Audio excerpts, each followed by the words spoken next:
గుమ్మడికాయ దొంగ ఎవరంటే భుజాలు తడుముకున్నట్లుంది మాజీ మంత్రి కేటీఆర్ తీరు. మొదట మాకు సంబంధమే లేదన్నారు. హైడ్రా దెబ్బకు ఇప్పుడేమో లీజ్ అంటున్నారు. అసలు ఆ లీజ్ కథ ఏంటి? దాని వెనుకున్న గలీజ్ స్ట్రాటజీ ఏంటి? ఉన్నట్టుండి అసలు లీజ్ కథ తెరపైకి ఎందుకు వచ్చింది? మరోసారి జన్వాడ కేటీఆర్ ఫామ్ హౌస్ కథ తెరపైకి ఎందుకు వచ్చింది?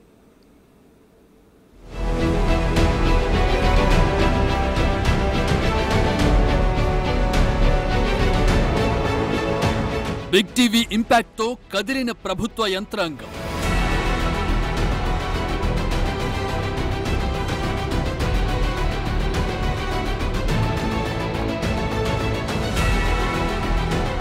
జన్వాడ ఫామ్ హౌస్ అక్రమార్కుల గుండెల్లో గుబులు.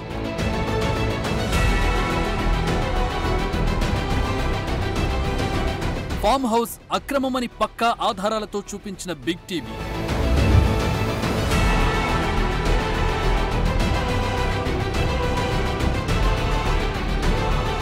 ఇప్పుడు కూల్చివేతల భయంతో హైకోర్టుకు అక్రమార్కులు.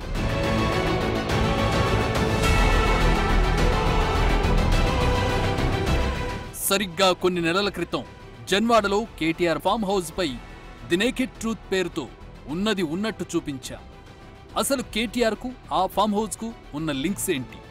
అది అక్రమ కట్టడం ఎలా అయ్యింది? ఆ ల్యాండ్ ఎవరి చేతుల నుంచి ఎవరి చేతుల్లోకి ఎలా మారింది?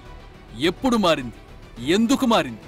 ఇలా ప్రతి ఒక్క విషయాన్ని పూసగుచ్చినట్టు వివరించింది బిగ్ టీవీ. టోటల్గా 111 జీవో పరిధిలో నిర్మించిన కట్టడం అక్రమమని తేల్చింది.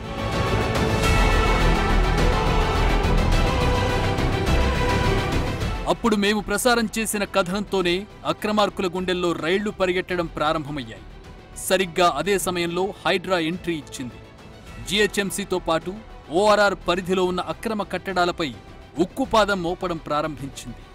దీంతో తమ కట్టడం కూల్చడం ఖాయమని భావించిన కేటీఆర్ వెంటనే తన అనుచరుణ్ణి రంగంలోకి దించారు. ఆ వెంటనే ఫామ్ హౌస్ ఓనర్ను అని చెప్పుకునే ప్రదీప్ రెడ్డి హైకోర్టులో పిటిషన్ దాఖలు చేశారు.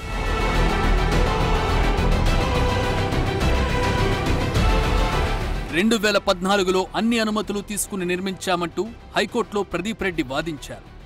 మార్చి 2015 నాటికి ఫామ్ హౌస్ ఫౌండేషన్ పనులు పూర్తయ్యాయి. పిల్లర్లు కూడా లేచాయి. ఈ భూమి పంచాయతీ వేరే ఉంది. ఇప్పుడు ఆ విషయాన్ని కాసేపు పక్కన పెడదాం. హైకోర్టుకు వినిపించిన వాదనల్లో కూడా పంచాయతీ నుంచి అనుమతులు తీసుకుని జీవో 111 నిబంధనల ప్రకారమే ఫామ్ హౌస్ నిర్మించారంటూ చెప్పారు ప్రదీప్ రెడ్డి. దీంతో ఎవరి నుంచి అనుమతులు తీసుకున్నారని కోర్టు ప్రశ్నించింది. అయితే తాము సర్పంచ్ నుంచి అనుమతులు తీసుకున్నామని తెలిపారు. అసలు సర్పంచ్కు అలాంటి అధికారాలే ఉండవు కదా, తీసుకోవాల్సింది పంచాయతీ కార్యదర్శి నుంచి కదా అని ప్రశ్నించింది కోర్టు. దీంతో వారి వాదన వీగిపోయింది. పోనీ పంచాయతీ కార్యదర్శిని ఏమైనా అనుమతి కోరారంటే అదీ చేయలేదు. ఫామ్ హౌస్ కట్టుకోవడానికి ఎలాంటి దరఖాస్తు చేయలేదని, తాము ఎలాంటి అనుమతులు ఇవ్వలేదని మీర్జాగూడ పంచాయతీ కార్యదర్శి బిగ్ టీవీకి ఆర్టీఐ ద్వారా సమాధానమిచ్చారు. అంటే హైకోర్టును ఉద్దేశపూర్వకంగానే ప్రదీప్ రెడ్డి మరోసారి తప్పుదారి పట్టించారన్నమాట. అప్పుడు ఎలాగైతే పరిమితులతోనే నిర్మించామని చెప్పడం ద్వారా ఎన్జీటీ కమిటీని హైదరాబాద్లో అడుగు పెట్టకుండా చేయగలిగారో, ఈసారి కూడా హైకోర్టును మరోసారి అలాగే తప్పుదారి పట్టించే ప్రయత్నం చేస్తున్నారని తెలుస్తోంది. నాకంటూ ఏ ఫామ్ హౌజు లేదు, స్పష్టంగా చెప్తా ఉన్నా. నా మిత్రుడు ఒక ఆయనకి ఫామ్ హౌస్ ఉంటే నేను లీజ్ మీద తీసుకున్నమాట వాస్తవం. ఒక 7-8 ఏళ్ళ నుంచి లీజ్ మీద ఉన్నమాట వాస్తవం. ఒకవేళ అది ఎఫ్టీఎల్లోనో బఫర్లోనో ఉంటే నా మిత్రుడికి నేను చెప్తా, దగ్గర ఉండి అవసరం అయితే నేను కూడా పోయి, ఎందుకంటే నేను లీజ్ మీద ఉన్నా కాబట్టి అక్కడే ఉండి నేను దగ్గరుండి కూలగొట్టించి వస్తా.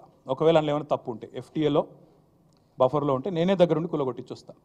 పతివ్రత పరమాన్నం వండితే తెల్లారేదాకా చల్లారలేదట. అలాగే ఉన్నాయి కేటీఆర్ మాటలు. నా పేరుతో ఫామ్ హౌస్ లేదు కాబట్టి దాంతో నాకు సంబంధం లేదు. ఓకే, కాసేపు ఆ పాయింటే కరెక్ట్ అనుకుందాం. కానీ ఆయన ఆ ఫామ్ హౌస్లో ఉంది ఓ మంత్రిగా, అది కీలకమైన మున్సిపల్ అండ్ అర్బన్ డెవలప్మెంట్ మినిస్టర్గా. హైదరాబాదుకు ఆయువు పట్టైన 111 జీవో పరిధిలో కట్టిన అక్రమ కట్టడాలను కూల్చివేసే బాధ్యతను నెరవేర్చాల్సిన ఆయనే అదే అక్రమ కట్టడంలో కుటుంబంతో సహా ఉండడం ద్వారా ఏం సంకేతం ఇచ్చారు? నాకు ఆ విషయం తెలియదు అని అమాయకంగా మాత్రం మాట్లాడకూడదు. ఆ ఫామ్ హౌస్ను లీజుకు తీసుకుని మీరు అక్రమార్కులకు అండగా నిలిచినట్లు కాదా? మీరు చేసిన పనితో మరింత మంది అక్కడ ఫామ్ హౌజులు కట్టుకోలేదా? ఓ బాధ్యతాయుతమైన పదవిలో ఉండి అక్రమార్కులకు అండగా నిలవడాన్ని ఎలా అర్థం చేసుకోవాలి? ఆ సమయంలో 111 జీవోనే ఏకంగా ఎత్తేయాలని అసెంబ్లీలో తీర్మానం చేసింది కూడా ఇందుకేనా? ఫర్ డిబేట్ సేక్ మీరు చెప్పిన లీజ్ మాటలే నిజమనుకుందాం. లీజ్ అగ్రిమెంట్ డాక్యుమెంట్స్ ఎక్కడున్నాయి? ఎప్పుడు లీజుకు తీసుకున్నారు? ఎంతకాలం తీసుకున్నారు? దానికి సంబంధించిన పేమెంట్స్ ఎలా చేశారు? దీనికి సంబంధించిన ఆధారాలను ఒక్కసారి కూడా ఎందుకు చూపించలేదు? మీరు నిజంగా ఏ తప్పు చేయలేదనుకుంటే వెంటనే దీనికి సంబంధించిన ఆధారాలను బయట పెట్టాల్సిందే.